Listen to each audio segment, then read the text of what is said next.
There are changes for some voters when it comes to electing a Lafayette Parish School Board member. The LPSS approved a plan back in September to redraw some district boundary lines. In tonight's top story, News 10's Renee Allen gives us an idea about the changes. Renee.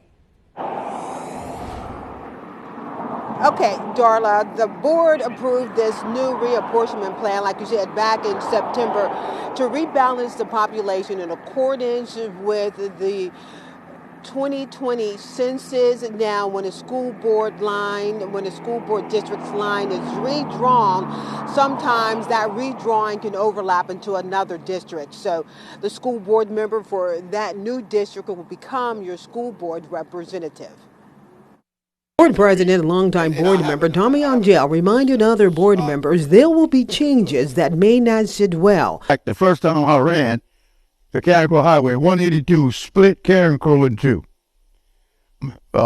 Half of my family couldn't vote for me because they lived on the other side of 182. Board member Mary Morrison spoke up about the newly approved plan that moves Acadiana High School from one voting district to another. Acadiana High is in District 1, and I was wondering if we could keep Acadiana High in District 5 where it is currently, because in District 5 their numbers are low and my numbers in District 1 are high. Britt Latchley of District 5 chimed in saying he did not move the district line, nor did he ask for it to be moved. Half of Scott was moved out of my district, where I'm very, very strong. Demographer Mike Hefner, who was hired to make the changes, talked about the effort to balance the minority numbers by moving precincts among two districts, with the respective board members agreeing. So the north half of Precinct 17, north of Martin Luther King, would go into 3. The south part of 17, or the remainder, would go into 4, along with Precinct 52. And to help rebalance that, Precinct 57 and 54 would go from District 4 to District 3. The board approved the amended plan with one member voting against it. I'm not saying I don't want it, I'm just saying that I Well, I know know how what much you you do, love but it ain't gonna Acadiana help. High. It ain't going to help. It has nothing to do with that. I could move to Youngsville and still support Acadiana High. Well, It doesn't have to be physically in my district.